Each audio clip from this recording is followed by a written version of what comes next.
Welcome back. The voices of young people at the centre of today's talks at the COP26 summit in Glasgow.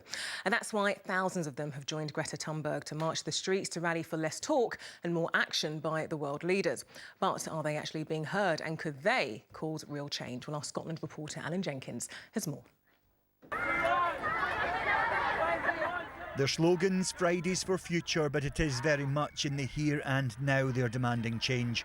Protesters marching through Glasgow, coming from Edinburgh. More action, a lot more action, a lot sooner, I think. Germany. So many here, and the COP is doing nothing, not enough. Australia. There's a lot of people that have flown across to be here just for the photo ops and stuff to not actually do anything. Spanning not just continents, generations too. We've got a lot of grandchildren and great-grandchildren, and that matters a lot to us. They're fabulous, fabulous. It's estimated up to 10,000 marching to the city's George Square to hear from the activist who started the school strike movement. This is no longer a climate conference. This is now a Global North Greenwash Festival. A 2-week-long celebration of business as usual and blah, blah, blah. Watching from the crowd, Carlos from the Canary Islands, who's keeping an eye on promises made by leaders this week. I mean, we can see more ambition, but the thing is that we don't commit to our pledges.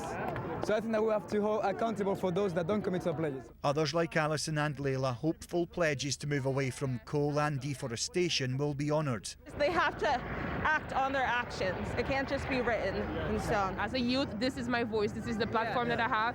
This is what I have. This is where I can speak and, really tell the story, tell what we're here.